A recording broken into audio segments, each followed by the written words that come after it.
Hello, hope you're in fine voice. One of the main questions I'm asked by beginners in voiceovers is how much to charge. How much do you charge for voiceover work? And that's kind of a standard thing. Understandable, isn't it? You know, how much do you earn? How much should I charge for this voiceover job? And it's a bit like saying, how much is a car? You know, well, cars are priced at all sorts of price points. You know, if you're buying a Ford Focus, you could probably get a cheap second-hand one for £2,000 or something. But if you're buying a Bentley, you're talking £150,000. And it's the same in voiceovers. You know, there are different prices for different jobs, and there are so many different sorts of job that it impacts on the price point and the amount you're going to ask for from your client. But I think there are some very basic principles you need to ask yourself. So what I'd like to do today is not to address every possible situation, because that is impossible. You know, there are just so many permutations, so many different types of jobs, so many different markets, that it's almost impossible to give you a comprehensive list, if you like, a price list, a rate card. Although there are those out there, you'll find them online.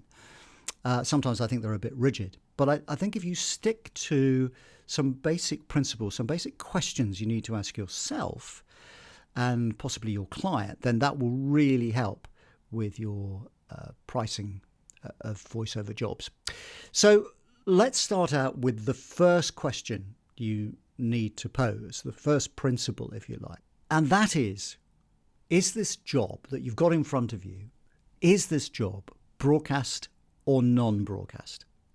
So by broadcast, I mean it's going on TV and radio, possibly online. Some people include online as broadcasting now. That's fair.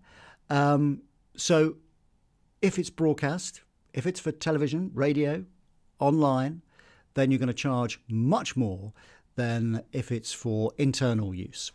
So that's one of your first principles to apply, the first kind of test, if you like, in assessing the amount you're going to charge. If a job is broadcast, the next question you need to ask is, okay, so is it national, regional, or local, or even hyper-local?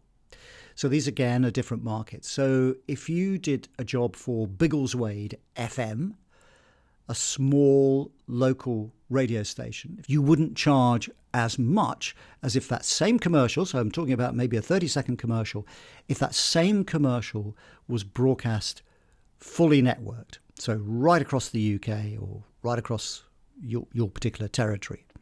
If that's the case, you're going to charge much, much more. In fact, if it's a national campaign, TV or radio, or particularly TV, you would want to charge a BSF, a basic studio fee, basic session fee, which might be £250, £300, something like that, followed by the usage fee, which you would then incorporate into your overall quote that you give to your client.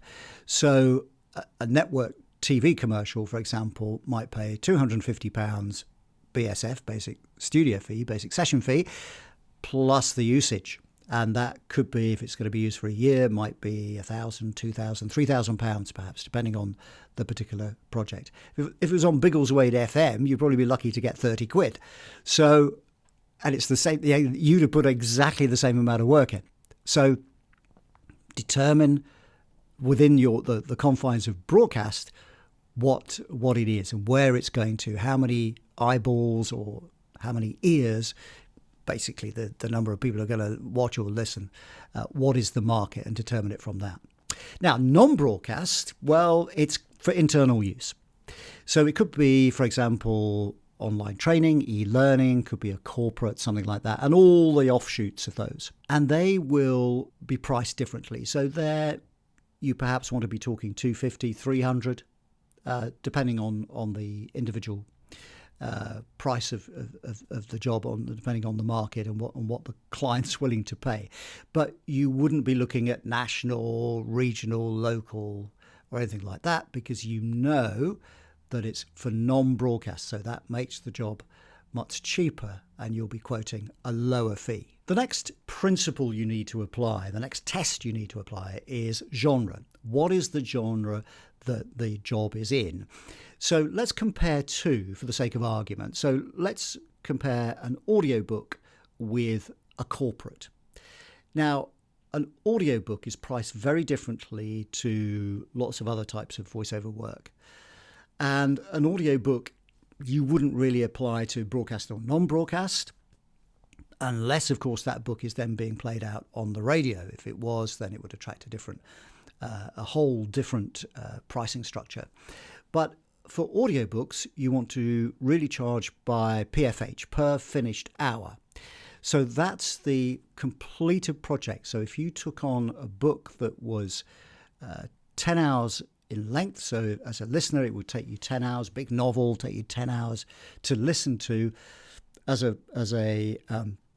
producer, i.e. as a narrator who's going to narrate this thing, it's going to take you a lot longer than 10 hours to do, possibly about 50 hours. I always say allow about 5 to 1, 5 hours of production time to produce 1 hour of audio when it comes to audiobooks. But you can charge PFH, so you wouldn't charge for the amount of work you've put in, because you may be rubbish and you may take longer than someone who's very good, and you'd be paid more than someone who is very good. So you'll be paid for your incompetence if you like. But charged by per finished hour, so it's the completed project. So it could be something like £100 per finished hour. That would be with your 10-hour novel. That'll be £1,000. But of course, in real terms, you'd be earning about £20 an hour. And as you get more established, you can go up the scale, maybe charging up a couple of £100 or $200-300 per finished hour. But it's the finished hour bit that is the important thing. So comparing that with a corporate, you wouldn't charge per finished hour particularly unless it was very, very long.